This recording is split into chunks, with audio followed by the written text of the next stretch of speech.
जय हिंद साथियों, ज्ञान घर के यूट्यूब चैनल में आपका स्वागत है। एसएससी सीरियल का प्रैक्टिस सेट चल रहा है और आप तक सेट समय अनुसार पहुंच रही है और आप सेट लगातार कर रहे हैं। उम्मीद की पहले के रिस्पेक्ट में जब से सेट लगाना शुरू किए हैं मॉक टेस्ट, तब से कुछ लेवल आपके इंक्रीज़ हुए होंगे, ऐसा मैं मान के चलता हूं। क्योंकि सेट जो है, इसमें जो क्वेश्चंस है, क्वेश्चन का लेवल ही कुछ इस प्रकार है जो आपको ना चाहते हुए भी लेवल बढ़ा ही देगा। क्योंकि क्वेश्चन जब करने जाएंगे तो क्वेश्चन बस इसी कंसेप्ट के आधार पे क्वेश्चंस रहता है। तो आइए हम लोग आज 23वां सेट को लेकर के हम आए हैं और इसको हम बहुत बेबाकी और अच्छे अंदाज में डील करने का प्रयास करेंगे। तो आइए आज का सेट का क्वेश्चंस आपके लिए।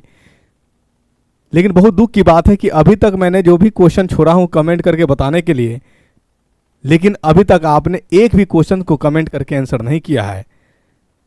शायद आपके मन में क्या चल रही है, नहीं चल रही है, आप ही बेहतर जान पाओगे। ठीक, कोई नहीं। देखिए, आपके स्क्रीन पे प्रश्न है, निम्न में से किसमें शर्करा की मात्रा सबसे कम होती है? तो सबसे कम शर्करा की मात्रा किसमें होती है तो बताइए। यानी ये डिसाइड किस पे होगा? अगर आप कोई चीज़ 100 ग्राम खाते हैं, उसमें शर्करा कितना मात्रा में पाया जाता है, इसी को कहा जाता है, ठीक है ना, मात्रा कंसीडर करना। जिस तरह से कैलोरिक वैल्यू था, मतलब कम जले ज़्यादा एनर्जी दे, तो ठीक उसी तरह से कम खाने पर शर्करा की मात्रा अगर ज़्यादा मिल रही है तो हमारा कहलाएगा कि इसमें वैल्यू ज़्यादा है। तो आज हम लोग बात करेंगे, जो भी आपके पास ऑप्शन है, पहला ऑप्शन है केला, दूसरा ऑप्शन है आलू और तीसरा ऑप्शन है आम, सेब। आपका जो आंसर होगा, करेक्ट आंसर होगा आलू। अगर आलू 100 ग्राम आप सेवन करते हैं, 100 ग्राम, तो इसमें जो है शर्करा की मात्रा होगी, शर्करा की मात्रा 0.8 ग्राम, 0.8 ग्राम ये शर्करा की मात्रा इसमें होगी। ठीक है, वही बात कर ले कि अगर आप केला लीजिएगा, अगर केला 100 ग्राम खाते हैं तो केला 100 ग्राम जब खाइएगा तो इसमें शर्करा की मात्रा कितने होगी बताइए। 100 ग्राम केला खाइएगा तो बोलिए, 100 ग्राम केला में जो है आपको 12 ग्राम शर्करा मिलेगा। वही अगर 100 ग्राम आम खाइएगा तो इसमें 14 ग्राम शर्करा मिलेगा। वहीं अगर आप 100 ग्राम सेब ले लीजिएगा, 100 ग्राम सेब खाइएगा, यहाँ पे आम ले लेते हैं, ये आम का है, ये आपका केला का है, ये आपका जो है सेब का है। अगर 100 ग्राम सेब लेते हैं तो उसमें जो है आपको 10 ग्राम शर्करा मिलेगा। ठीक है, कितने ग्राम मिलेगा? 10 ग्राम शर्करा मिलेगा। ठीक है, तो सबसे ज़्यादा इन दिए गए ऑप्शन में आपका आम है और सबसे कम आलू में है। ठीक है, चलिए आगे बात करते हैं। अगला प्रश्न आपका क्या है? चोल राजवंश के दौरान निम्नलिखित में से कौन सा शहर मंदिरों के शहर के रूप में विकसित हुआ था? तो मंदिरों के शहर के रूप में जो विकसित हुआ था ये भील स्वामिन जगह है, जो आपका कहाँ है? तमिलनाडु में है भील स्वामिन। ये याद रखिएगा, क्या है? भील स्वामिन। ये जगह आपको याद रखना है और ये आंसर आपका ये हो जाएगा, दक्षिण भारत का है भील स्वामिन। ठीक है, चलिए आगे बात करें। गोंडवाना कोयले के प्रमुख संसाधन जो धातु कर्म कोयला है, डैश में स्थित है, कहाँ स्थित है? तो ये जो है दामोदर घाटी। दामोदर घाटी जो है इसमें, यानी गोंडवाना जो है सभी प्रकार के कोयला, जैसे एंथ्रासाइट्स, बिटुमिनस, लिग्नाइट की बात करेंगे तो सभी प्रकार की कोयले, मतलब 99% कोयले की भंडारण आपको जो है गोंडवाना लैंड या कह लीजिए आप दामोदर घाटी में मिलता है। 99% कोयला का भंडारण जो है, भारत के 99% कोयले के भंडारण जो है आपका कहाँ है? दामोदर घाटी। ठीक है, कोयला भंडारण। ठीक है, चलिए, चाहे जिस प्रकार की कोयला की बात आप कर रहे हो। आइए अगला प्रश्न। आईसीसी महिला क्रिकेट विश्व कप 2022 डैश में आयोजित किया गया था, कहाँ आयोजित किया गया था? तो ये किया गया था न्यूजीलैंड में। कहाँ किया गया था? न्यूजीलैंड में किया गया था। ऑप्शन आपका D is the correct answer. ठीक है, चलिए इसको मारते चले। अगर सुन भी लेंगे, स्पीड बढ़ा करके देखिए, जितना बार आप देखेंगे उतना ही बार आपको ये रिकॉल होते चला जाएगा। ठीक है, चलिए अगला प्रश्न आपका है, ऐसे जीवों के उदाहरण की पहचान कीजिए जो तृतीय पोषी स्तर से संबंधित नहीं है। तृतीय स्तर पोषी से संबंधित कौन नहीं है? तो बिल्कुल आप सही आंसर कर रहे हैं, आपका आंसर आ रहा होगा गाय। गाय इज द करेक्ट आंसर। इसके अलावा भी क्या होता है, यानी ये जो है किसका है? ये प्रथम श्रेणी का है। प्रथम बोलिए, या प्राथमिक, प्रथम नहीं कि प्राथमिक पोषी स्तर है। प्राथमिक पोषी स्तर में कौन कौन आएगा आपका? गाय आ गया, हिरन आ गया, टिड्डा, आप कीड़ा जानते होंगे, टिड्डा, और छोटे कीट, छोटे कीट, ये सब के सब क्या है? प्राथमिक पोषी में है। वही बात करेंगे द्वितीयक पोषी की। द्वितीयक पोषी, द्वितीयक पोषी में कौन कौन आएगा बताइए? द्वितीयक पोषी में आ जाएगा पक्षी, ठीक है ना, छोटे छोटे जो कीड़ा मकोड़ा होता है वो भी इसमें आ जाएगा, ठीक है। और भेड़िया जो है, भेड़िया भी आपका इसी में आएगा, भेड़िया। तृतीयक की बात करेंगे, तृतीयक पोषी, तृतीयक पोषी में जो है मानव आ जाएगा, शेर आ जाएगा। वही बात कर ले हम लोग मछली की, तो मछली भी आपका तृतीयक पोषी ही है। तो ये आंसर आप जो है मछली की बात करें तो मछली आपका क्या हो जाएगा? तृतीयक पोषी।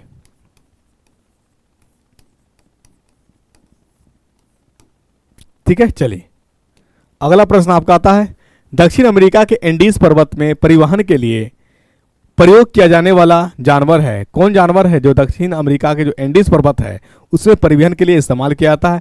तो आपके पास ऑप्शन, पहला ऑप्शन है विकल्प के रूप में बैल, ऊंट, गधा, लामा। तो llama is the correct answer. आपका एंडीज पर्वत में परिवहन के लिए सवारी के रूप में इस्तेमाल किया वाला जो जानवर है वो लामा है। Llama is the correct answer. ठीक है, चलिए अगला प्रश्न आपका, प्रारंभिक तुर्की शासक ने दिल्ली पर डैश वर्षों के मध्य शासन किया था? यानी तुर्की शासक को गुलाम वंश के रूप में भी जाना जाता है। और ये कब शासन किया था? ये 1206 से 1290 के बीच। यानी पहला शासक करने वाला मुस्लिम शासक आपका जो कहिए ये आपका इल्तुतमिश है, जो आपका तुर्की यानी गुलाम वंश से संबंध रखने वाला है। वहीं पे बात कर ले कि ऑर्डर यानी गुलाम वंश के बाद किसकी वंश आई, तो थोड़ा सा लिख लीजिए इसको। सबसे पहले है तुर्की, या हाँ तुर्की लिखिए, तुर्की शासक जिसको आप गुलाम वंश कहते हैं, इल्तुतमिश है इसका गुलाम वंश। गुलाम वंश के बाद कौन आया? खिलजी वंश। गुलाम वंश के बाद खिलजी वंश। कबो कबो वर्ष पूछ देता है तो वर्ष लिख लीजिए 1290 से 1320, 1290 से 1320। खिलजी वंश के बाद कौन आया? खिलजी वंश के बाद आया तुगलक वंश। तुगलक वंश, तुगलक वंश का वर्ष जो है लिख लीजिए, इसका है 1320 से 1414, 1320 से 1414। तुगलक वंश के बाद आता है आपका सैयद वंश, सैयद वंश। और ये जो रहता है 1414 से 1451। और अंत में आता है लोदी वंश। कौन आता है? लोदी वंश। लोदी वंश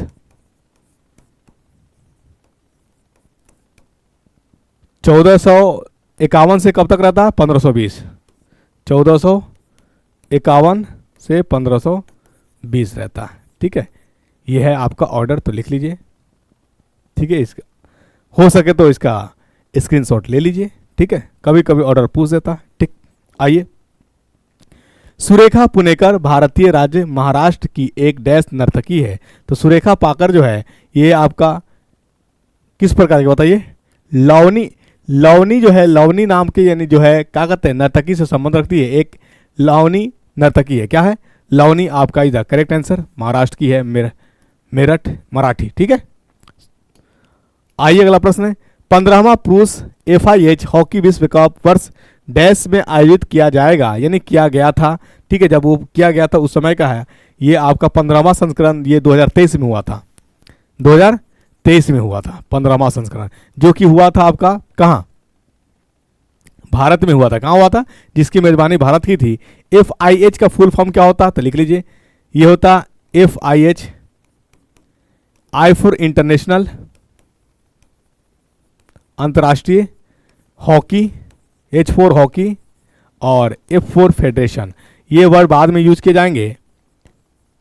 इंटरनेशनल हॉकी फेडरेशन मतलब अंतर्राष्ट्रीय हॉकी महासंघ, जिसकी यानी 15वां संस्करण पुरुष हॉकी, इसकी जो है मेजबानी भारत किया था। और कहाँ हुआ था? फाइनल विश्व कप जो हुआ था आपका, एक बार यानी राउरकेला और भुवनेश्वर में हुआ था। राउरकेला बिरसा मुंडा स्टेडियम, और जो भुवनेश्वर में हुआ था उसका नाम था कलिंग स्टेडियम। क्या नाम था? कलिंग स्टेडियम। 2 स्टेडियम था। वो बातें आप याद रखिए। इसका FIH का हेडक्वार्टर कहाँ है? इसका जो हेडक्वार्टर है, मुख्यालय याद रखिए न्यूजीलैंड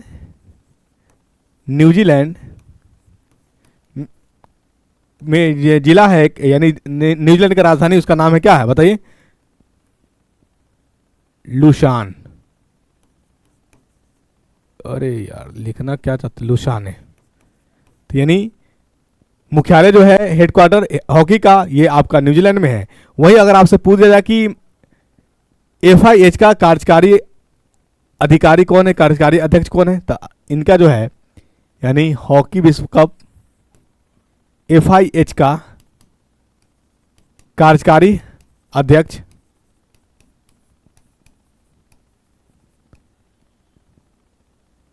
अध्यक्ष सीफ अहमद है वर्तमान में। ठीक है, चलिए ये बात याद रखिए। आइए अगला प्रश्न आते हैं। पृथ्वी का कोर डैश से निर्मित होता है, तो बिल्कुल आपने पढ़ा होगा नीफे, या आपने पढ़ा होगा क्या, बोलिए? निको फेको। आयरन और कोबाल्ट का बना रहता है। आयरन और कोबाल्ट का बना रहता है। पृथ्वी का जो कोर होता है वो आयरन और कोबाल्ट का बना रहता है। तो यानी लोहा और cobalt is the correct answer. आपका B number is the correct answer. ठीक है, चलिए आइए अगला प्रश्न आपका आता है। निम्नलिखित में से कौन मोहिनीअट्टम शास्त्रीय नृत्य शैली का प्रतिपादक नहीं है? तो मोहिनीअट्टम से संबंध रखने वाले कौन नहीं है? तो इसके लिए आपको सारे ऑप्शन के बारे में जानना पड़ेगा। स्मिता राजन है, जयाप्रभा मेनन ये भी है, प्रतीक्षा काशी ये नहीं है, राधा दत्ता ये है, तीनों है। प्रतीक्षा काशी ये नहीं है, ये कुचिपुड़ी से संबंध रखती है। और कोरियो एक बहुत अच्छा, यानी ये जो है 2 चीज़ों से संबंध रखती है। एक शिक्षक भी होती है, शिक्षिका, और कोरियोग्राफर बहुत अच्छे कोरियोग्राफर होती है। और दूसरा कुचिपुड़ी शास्त्रीय नृत्य से संबंध रखती है। तो लिख सकते हैं इसके बारे में, कोरियोग्राफर और कुचिपुड़ी से शास्त्रीय नृत्य, कुचिपुड़ी शास्त्रीय नृत्य से संबंध रखती है। ठीक है, चलिए ये बारे में रखिए इसके बारे में। अगला प्रश्न आपका आता है, भारत के संविधान के किस भाग में मौलिक अधिकारों का उल्लेख है? तो भारत के भाग जो है 3 में अनुच्छेद 12 से लेकर के 35 तक मौलिक अधिकार का उल्लेख है। तो आपका answer B number is the correct answer, भाग 3। ठीक है, चलिए अगला प्रश्न आता है, प्रसिद्ध हिल स्टेशन या पर्वतीय पर्यटन स्थल उद्गम मंडल को डैश के नाम से भी जाना जाता है? कि किस नाम से जाना जाता है? यानी प्रसिद्ध हिल स्टेशन जो है उसको, या पर्वतीय पर्यटन स्थल उद्गम मंडलम को डैश के नाम से भी जाना जाता है। किस नाम से? तो ऊटी के नाम से जाना जाता है। और आपने कभी कभी सुना ही होगा कि ऊटी चल रहा है घूमने के लिए, ऊटी के नाम से जाना जाता है। और ये ऊटी है कहाँ? तो लिख लीजिए, ऊटी जो है तमिलनाडु में है। कहाँ है? तमिलनाडु में है। ठीक है, चलिए वही बात कर लीजिए, कोडाई कैनाल के बारे में थोड़ा कुछ जान लीजिए। कोडाई कैनाल को पर्यटन की राजकुमारी के नाम से जाना जाता है। राजकुमारी के नाम से जाना जाता है। ठीक है, वही बात कर लीजिए हम लोग शिवपुरी। ठीक है, तो शिवपुरी जो है ये मध्य प्रदेश की पुरानी ढांचे की शहर है। ये मध्य प्रदेश में है, मध्य प्रदेश, पुरानी ढांचे की शहर, पुरानी ढांचे की शहर। वही बात कर ले हम मसूरी की, तो मसूरी जो है ये आपका कोडाई कैनाल जो है आपका पर्यटन की राजकुमारी है। और मसूरी जो है पर्वतों की रानी है, पर्वतों की रानी, पर्वतों की रानी।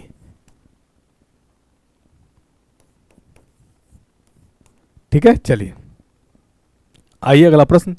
मंत्रिपरिषद राज्यों की विधानसभा के सदस्यों की कुल संख्या के कितने प्रतिशत से अधिक नहीं होगा?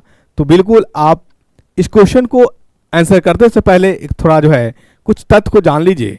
यानी किसी भी राज्य की विधानसभा में मैक्सिमम सदस्य कितने हो सकते हैं और मिनिमम सदस्य कितने हो सकते हैं। तो मैक्सिमम सदस्य किसी भी राज्य की विधानसभा में 500 से ज़्यादा नहीं हो सकता है और मिनिमम 60 से कम नहीं हो सकते, लेकिन इसका अपवाद है। कुछ ऐसे राज्य हैं जहां पे 60 से कम है, वो एग्जिस्ट कर रहा है, तो इसमें संशोधन हो सकते हैं, लेकिन मुख्यतः नहीं हो सकता। 60 से कम नहीं होना चाहिए, वो उस राज्य को छोड़ करके बाकी और राज्य में ये ऐसा कंडीशन नहीं होगा, और 500 से ज़्यादा नहीं हो सकता है। और इसकी जो आपके पास जो प्रश्न है, मंत्रिपरिषद राज्यों की विधानसभा के सदस्यों की कुल संख्या के 15% से अधिक नहीं होगी, तो आपका answer A is the correct answer. 15% से अधिक नहीं होगी।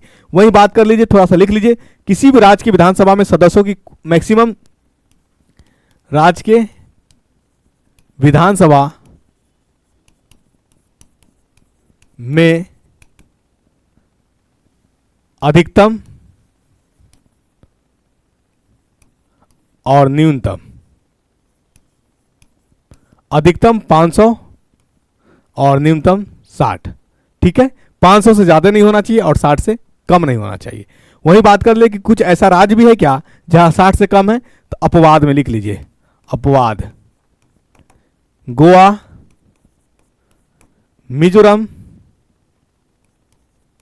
मिजोरम और सिक्किम। ये 3 राज्य है जहां पे राज्य विधानसभा में सदस्यों की संख्या 60 से कम है। एक है आपका केंद्र शासित राज्य भी, केंद्र शासित राज्य, क्या नाम है उसका, पुडुचेरी, यहां भी 60 से कम है। तो ये आपके जो है अपवाद में है, जो 60 से कम है। वही बात कर लिया जाए कि किसी भी राज्य की विधानसभा में मंत्री यानी मुख्यमंत्री समेत मंत्रियों की जो है संख्या कितना से कम नहीं होना चाहिए, तो वहां भी लिख लीजिए। किसी भी राज्य के बात करें हम, किसी भी राज्य के हैं, तो वहां मंत्री सहित यानी मंत्री की बात करें यानी मुख्यमंत्री सहित, मुख्यमंत्री समेत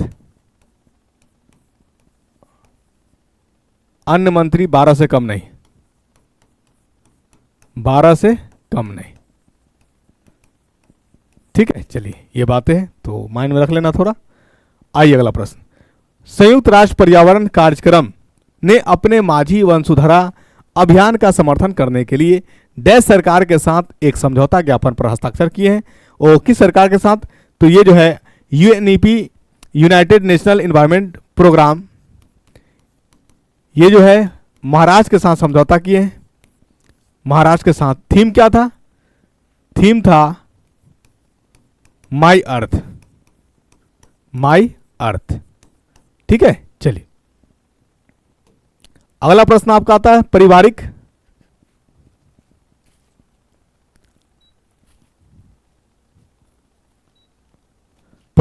न्यायालय संशोधन विधेयक 18 जुलाई 2022 को लोकसभा में पेश किया गया था। इस अधिनियम के तहत निम्नलिखित में से किस राज्य ने परिवार न्यायालयों की स्थापना की है। तो किस राज्य ने परिवार न्यायालयों की स्थापना की, बिल्कुल आपका आंसर आ रहा है, करेक्ट आंसर अरुणाचल प्रदेश। कौन सा आंसर आ रहा, अरुणाचल प्रदेश, बोलिए क्या आंसर, कि हिमाचल प्रदेश। अरे कुछ तो कमेंट करके बोलिए, क्या आंसर, अरुणाचल प्रदेश या हिमाचल प्रदेश या असम या गुजरात, बताइए। चलो ठीक है, Himachal Pradesh is the correct answer, Himachal Pradesh is the correct answer आपका। ठीक है, चलिए अगला प्रश्न है, भारत सरकार के निम्नलिखित में से कौन सा संगठन कारक लागत और बाजार मूल्य पर सकल घरेलू उत्पाद की रिपोर्ट करता है। तो ये है आपका CSO, केंद्रीय सांख्यिकी कार्यालय। केंद्रीय सांख्यिकी कार्यालय आप यही कहाँ है, वर्तमान में कहाँ है, दिल्ली में है। यही जो है आपका लागत, कितना आमद है, खर्च है, ये सारे चीज के जो है एक डेटा देती है, जिसको CSO कहा जाता है, सेंट्रल, बोलिए, सांख्यिकी कार्यालय, केंद्रीय सांख्यिकी कार्यालय, सेंट्रल स्टैटिक ऑफिस। ठीक, चलिए आइए अगला प्रश्न। जी के मान की स्थापना किसने की थी। द जी के मान की स्थापना जो है हेनरी कैवेंडिश ने किया था। हेनरी कैवेंडिश ने ग्रेविटेशनल कांस्टेंट और माइकल फराडे की बात करिए तो माइकल फराडे ने पहली बार चार्ज का वैल्यू बताया था कि 1 कूलाम जो होता है यानी जो है कोई भी चार्ज 96,500 के बराबर, यानी एक इलेक्ट्रॉन पे जो चार्ज फ्लो करेगी वो कितना कूलम के बराबर करेगी, 96,500। एक इलेक्ट्रॉन पे चार्ज जो फ्लो करेगी 96,500 कूलम, इसी को कहा गया था फराडे। यानी ये बात पहली बार फराडे ने निकाला, कैलकुलेट करके बताया था वैल्यू। वही बात कर ले हम लोग आइजैक न्यूटन की, तो आइजैक न्यूटन साहब, इसाक न्यूटन जो है, न्यूटन के यानी इक्वेशन मोशन इक्वेशन दे दिए, ठीक है, लॉ ऑफ मोशन दे दिए, क्लियर। वहीं से कई इक्वेशन निकल करके आ गया। मैरी क्यूरी जो है एक आप याद रखिए, क्या याद रखिएगा, इन्होंने खोज किया किसके बारे में, रेडियोकर्मी जिससे एक्सरे वगैरह किया जाता है, और दूसरा पोलोनोनियम, ये एलिमेंट्स है, तत्व है, रेडियो एक्टिव एलिमेंट्स है, जिसके खोज से कैंसर का ट्रीटमेंट हो पाना संभव हो पाया, कैंसर का ट्रीटमेंट हो पाना संभव हो पाया, कैंसर का ट्रीटमेंट, इलाज, ठीक है। चलिए आइए अगला प्रश्न लेके आते हैं।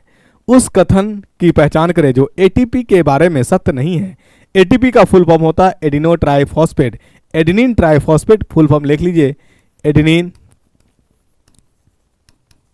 ट्राइफॉस्फेट, जिसको ऊर्जा का करेंसी भी कहा जाता है, एनर्जी करेंसी के नाम से भी जाना जाता है, एनर्जी करेंसी के नाम से जाना जाता है, ठीक है। चलिए तो ये जो है इसका ऊर्जा का स्राव कर यानी ऊर्जा के रूप में जाना जाता है। ये एंजाइमों का स्राव नहीं करता है, तंत्रिका आवेग प्रसार करता है, मांसपेशियों का संकुचन करता है, प्रोटीन संश्लेषण ये भी करता है, एंजाइम का स्राव नहीं करता है। आपका B is the correct answer, ठीक है। चलिए अगला प्रश्न आपका आता है, किस भारतीय संगीतकार ने नीदरलैंड में रॉटरडैम संगीत कंजर्वेटरी में विश्व संगीत विभाग के कलात्मक निदेशक के रूप में कार्य किया? तो बिल्कुल आपका सही आंसर आ रहा है, करेक्ट आंसर है इसका Hariprasad Chaurasia, Hariprasad Chaurasia is the correct answer, A is the correct answer, ठीक है। चलिए अखिल भारतीय मुस्लिम लीग की स्थापना किस वर्ष हुई थी? तो अखिल भारतीय मुस्लिम लीग की स्थापना किस वर्ष हुई थी बताइए? 1906 में। कहाँ? ढाका। ढाका कहाँ है? बांग्लादेश में। अगर पूछ दिया जाए कि मुस्लिम लीग की संस्थापक कौन है, मुस्लिम लीग की संस्थापक कौन है, तो नवाब, यानी लिख लीजिए मुस्लिम लीग, अखिल भारतीय मुस्लिम लीग की स्थापना के संस्थापक नवाब ख्वाजा सलीमुल्लाह,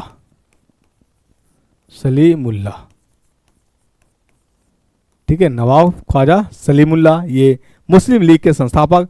और इसको जो है भंग कर दिया गया, खत्म कर दिया गया कब? मुस्लिम लीग को कब खत्म किया गया? 14 अगस्त 1947 को इसे समाप्त कर दिया गया, ठीक है। चलिए ब्रिटिश सरकार ने 1856 में एक कानून पारित किया था, यह निम्नलिखित में से किस सामाजिक सुधार के लिए था? बिल्कुल आप बताएं इसका, बोलिए। पहला ऑप्शन आपका बाल विवाह की प्रथा का उन्मूलन, दूसरा ऑप्शन है विधवा पुनर्विवाह, बालिका हत्या के खिलाफ कानून, सती प्रथा का उन्मूलन। तो ये विधवा पुनर्विवाह ये आपका करेक्ट आंसर है, 20 द कट। अगर आपसे पूछ दिया जाए कि ब्रिटिश सरकार ने विधवा पुनर्विवाह जो नियम लाया ये किसके कहने पे लाया, किसके दबाव में लाया, तो बिल्कुल आप याद रख लीजिए, ईश्वर चंद्र विद्यासागर का नाम सुना होगा आपने, ईश्वर चंद्र विद्यासागर के कहने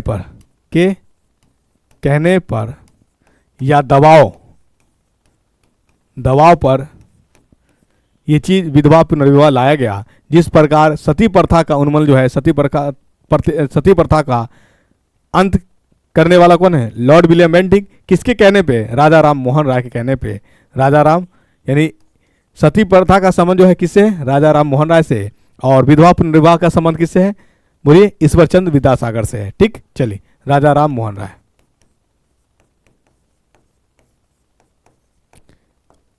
अगला प्रश्न, उस्ताद बिस्मिल्लाह खान निम्नलिखित में से किस वाद्य यंत्र से जुड़े थे, तो उस्ताद बिस्मिल्लाह खान जो है ये शहनाई से जुड़े थे।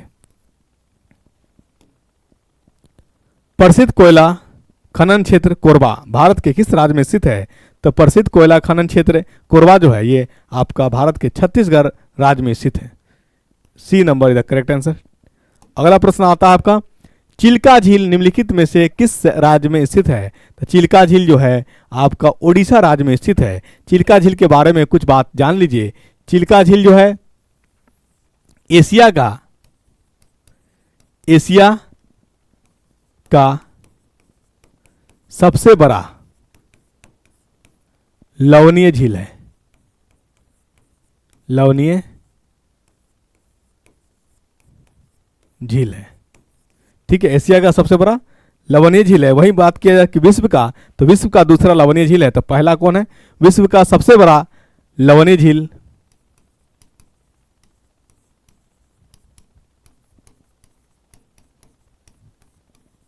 सबसे बड़ा